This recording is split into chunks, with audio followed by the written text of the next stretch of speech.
လူတွေရဲ့နေ့စဉ်အပူတွေစာဝတ်နေရေးပညာရေးလူမှုရေးနိုင်ငံရေးအရေးအမျိုးမျိုးနဲ့ပူလောင်နေကြတယ်အဲ့ဒီပူလောင်မှုတွေမှာထွက်ပေါက်မရှိဘဲနဲ့ဖြစ်နေကြတယ်ဘယ်လိုအေးချမ်းအောင်နေရမလဲလို့မသိဘဲနဲ့စိတ်ကိုမထားတတ်တာအဲ့ဒီအပူတွေကိုလူတိုင်းကြုံနေရတယ်ရှောင်လွဲလို့မရဘဲနဲ့နှစ်ဖူးတွေတူတွေကြုံနေရတဲ့အချိန်မှာတရားမေ့ကုန်လေတရားမေ့တဲ့အတွက်ကြောင့်အာကုသိုလ်ပေါ်မှာအာကုသိုလ်ဆင့်ကိုယ်တိုင်းကအပူသားကောင်ဖြစ်နေပေမဲ့လို့အဲ့ဒီအပူကိုမမြင်ဘူးဖြစ်နေမမြင်ဘဲနဲ့လောင်နေတာကိုတဘာဝလို့ထင်ပြီးထက်ခါအပူမီးကျွေးနေတယ်မီးစာထိုးနေတယ်တကယ်တော့စိတ်ထားတတ်ရင်အေးချမ်းသွားတာပဲပြဿနာလို့မြင်ရင်ပြဿနာဖြစ်နေပြီးတော့ဒါတဘာဝပဲလို့ဆင်ခြင်လိုက်ရင်တဘာဝပဲဖြစ်သွားတယ်ရုပ်စွာအဆုံးတေခြင်းတရားကိုတော့မှတေခြင်းရောက်ပြီပဲတေကံရောက်ပြီပဲတေကံဘာလို့တေရမယ်ဆိုလဲတေပါစေတော့လို့ဒီလိုမြင်လိုက်ရင်တေခြင်းကိုမစိုးရင်တော့ဒီလိုမှမစင်ကြတဲ့အခါကျရင်တေပြင်းနဲ့ကြုံပြီးကဲကြပါအောင်ယူကြပါအောင်နဲ့ပူလောင်မှုနဲ့တေဆုံးတတ်တယ်စိတ်တွေပြန့်လွင်ပြီးတော့တေဆုံးတတ်တယ်မတီးမငြိမ့်နဲ့တေဆုံးတတ်တယ်အပေကိုလာရတယ်လူတွေမှာဖြစ်တတ်တဲ့သဘောတရားဆွဲလန်းခြင်းသဘောတရားကလည်းအင်မတန်ကြောက်စရာကောင်းတယ်တာမန်အချိန်မှာမသိတာပဲမဲ့လို့တတိချာဆင်ခြင်ကြည့်လိုက်ရင်သားကိုဆွဲလန်းရင်ဆွဲလန်းနေတယ်သမီးကိုဆွဲလန်းရင်ဆွဲလန်းနေတယ်ရှိနေတဲ့အရာတွေကိုယ်နဲ့ထိတွေ့နေတဲ့အရာတွေကိုတနည်းမဟုတ်တနည်းနဲ့တော့ဆွဲလန်းနေတာပဲတကယ်အရေးကြုံတဲ့အခါမှာအဆွဲလန်းဆုံးအရာတွေပေါ်လာတတ်တယ်အဲ့ဒါဥပါဒဏ်တွေပဲဥပါဒဏ်ကြောင့်ဥပတ်ရောက်တယ်ဘေးတင်တတ်တယ်အပေလေးပုံကိုကြာသွားစေတတ်တယ်အဲ့တော့လက်ရှိအချိန်မှာပဲဘာလို့ရတယ်လဲကြုံရမယ်ကိစ္စကြုံစရာအကြောင်းပါရင်ကြုံရမယ်ဖြစ်စရာအကြောင်းပါရင်ဖြစ်လိမ့်မယ်ပြက်စရာအကြောင်းပါရင်ပြက်လိမ့်မယ်လို့ဆင်ခြင်လိုက်ရင်စပြီးတော့အေးလာတယ်ဘာတွေပဲရှိတာလဲလို့ဆင်ခြင်လိုက်ရင်ကိုယ်နဲ့ပတ်သက်ထားသောထိတွေ့နေသောအရာတွေမှန်သမျှအမှန်တော့ဧည့်သည်တွေပဲကိုယ်ပိုင်တယ်လို့ထင်ထားပေမဲ့ဒါတွေဟာကာမဂုဏ်တရားတွေပဲအဲ့ဒီကာမဂုဏ်တရားတွေဟာများသောပင်ပန်းခြင်းရှိတယ်များသောဆင်းရဲခြင်းရှိတယ်သူတို့ကိုဆွဲလန်းနေရင်ဆွဲလန်းတဲ့အလျောက်ကာမိဇန္တာတွေဖြစ်တယ်အဲ့ဒီကာမဂုဏ်တရားတွေကြောင့်ပဲကိုမလိုချင်တဲ့အာယုန်တွေနဲ့တွေ့ရင်ဗျာပါဒတွေပွားတတ်တယ်အဲ့ဒီမှာမှတဆင့်တက်ပြီးအိတ်တာမစ္စရိယတွေပွားတတ်တယ်မပွားနဲ့ကာမဂုဏ်တရားဆိုတာအာယုန်ယုတ်တရားတွေသာဖြစ်ကြတယ်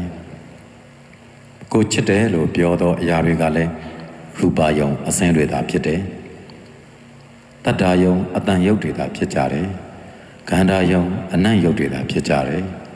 ရတ္တယုံအယတာယုတ်တွေသာဖြစ်ကြတယ်ဖုဒ္ဓဘာယုံဆိုတဲ့အထိအတွေ့အာယုံယုတ်တွေသာဖြစ်ကြတယ်အဲ့ဒါတွေကိုဝိထုယုတ်ဖြစ်တဲ့မျက်စိနဲ့ထိနားနဲ့ထိ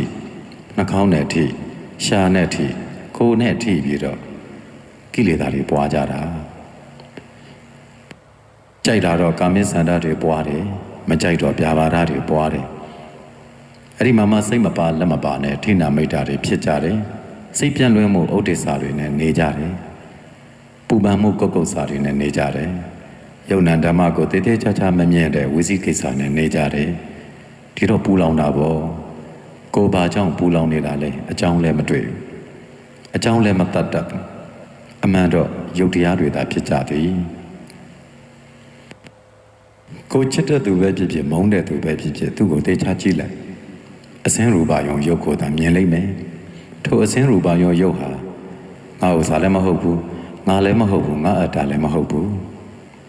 ကုံဆုံးတတ်တဲ့အတွက်ကြောင့်မမြဲပါတကားလို့ဆင်ခြင်ကြည့်လိုက်ပါကိုချစ်တဲ့သူပဲဖြစ်ဖြစ်မုန်းတဲ့သူပဲဖြစ်ဖြစ်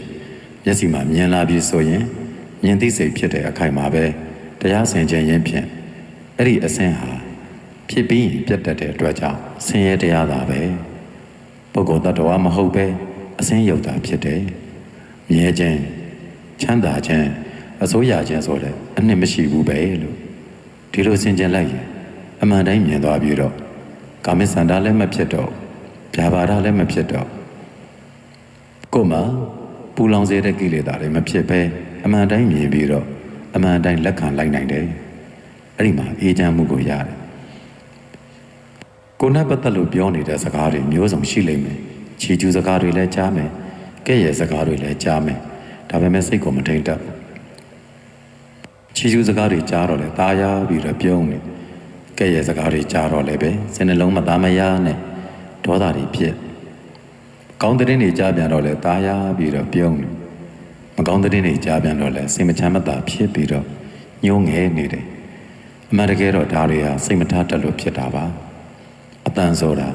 တတ်တာယုံရုပ်တာဖြစ်တယ်ဘယ်တရားမှမြဲမနေပဲဒီအတန်တွေလည်းမမြဲဘူးဒီအတန်ဆိုတဲ့တတ်တာယုံရုပ်ဟာကုံဆုံးတတ်တဲ့အတွက်ကြောင့်မမြဲပါဘူးရုပ်တတ်တာဖြစ်တယ်ဖြစ်ပြီးရင်ပြတ်တဲ့အတွက်ကြောင့်ဆင်းရဲတရားတတ်ပဲပုဂ္ဂိုလ်တ attva မြဲခြင်းအစရှိတဲ့အနှစ်လည်းမရှိတဲ့အတွက်ကြောင့်အစိုးမရတဲ့တရားပဲလို့အတန်ကိုဒီလိုဆင်ခြင်လိုက်ရင်အေးချမ်းသွားမယ်အတန်တွေကြောင့်ตายရခြင်းလည်းမဖြစ်တော့အတန်တွေကြောင့်စိတ်ဆိုးခြင်းလည်းမဖြစ်တော့ပဲအေးချမ်းသွားလိမ့်မယ်နေ့စဉ်ထိတွေ့နေတဲ့အရာတွေမှန်သမျှဟာခဏသာတည်၍ခဏသာပြတ်ကြတယ်ချစ်တဲ့သူပဲဖြစ်ဖြစ်မုန်းတဲ့သူပဲဖြစ်ဖြစ်သူတို့ဒီလည်းမမြဲကြဘူးကိုယ်တိုင်းဒီလည်းပဲမြဲမှာမမြဲတာဘာတွေများအမြဲထာဝရအနေနဲ့စောက်ခံထားလို့ရတာဘာရှိလို့တော့ဘယ်တရားကမြဲလို့တော့ဘယ်တရားကိုကိုယ်ပိုင်လို့တော့ကိုယ်သဘောလိုက်တာပဲအရာရှိလို့တော့ကိုယ်ခြေကိုယ်လက်တောင်ကိုယ်သဘောမလိုက်ဘူးကိုယ့်ရဲ့အသေးနှလုံးအစာအိမ်စတဲ့အရာတွေတောင်ကိုယ်သဘောကိုမလိုက်ဘူးသူတို့ဖောက်ပြန်ခြင်းတဲ့အချိန်ဖောက်ပြန်ကြတယ်သူတို့ပျက်စီးခြင်းတဲ့အချိန်ပျက်စီးကြပြီးတော့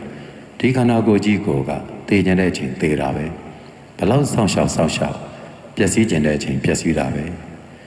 ကိုယ်ခန္ဓာကတောင်မှသူပျက်စီးခြင်းပျက်စီးသေးတာဆိုတော့ပြင်ပကအရာတွေကကိုယ်သဘောကိုပဲလိုက်ပါမလဲဖြစ်တဲ့အချိန်မှာဖြစ်၍ပြတ်တဲ့အချိန်မှာပြတ်နေကြတာပဲဘယ်သူကြောင့်မှလည်းမဟုတ်ပဲနဲ့ကိုပြုတ်ခဲ့တော့အဝိဇ္ဇာတဏှာကံတို့ကြောင့်သာဒီမှာအကျိုးတွေခံစားနေရတာကိုယ့်ရဲ့ကိလေသာဝတ်တွေကြောင့်ကမ္မဝတ်တွေပြုတ်ခဲ့တဲ့အတွက်ဝိပါကဝတ်တွေကိုခံစားနေရတာပါလားလို့ဆင်ခြင်လိုက်တဲ့အခါဘယ်အရာပဲဖြစ်ဖြစ်ဖြစ်ပြီးရင်ပြတ်တဲ့ယုတ်နံဓမ္မတို့သာရှိ၍ဆင်းရဲတရားတွေသာဖြစ်တဲ့ဒုက္ခသစ္စာသာပဲဒီဒုက္ခသစ္စာကိုရစေတဲ့အကြောင်းကတဏှာပဲတဏှာချုပ်ရင်ဆင်းရဲချုပ်လိမ့်မယ်လို့ဆင်ခြင်ရင်ကိုယ့်ရဲ့ဆွဲလန်းမှုတွေကိုချိုးနှိမ်ကိုယ့်ရဲ့အမြင်တွေကိုကိုပြောင်းကိုယ့်ရဲ့ဉာဏ်တွေကိုရင့်ကျက်အောင်ကြိုးစားရင်းဖြင့်အေးချမ်းနိုင်ပါတယ်အချိန်တိုင်းမှာအေးချမ်းနိုင်ပါစေလို့ဆုတောင်းပေးပါတယ်အားလုံးအေးချမ်းပျော်ရွှင်အောင်မြင်ကြပါစေ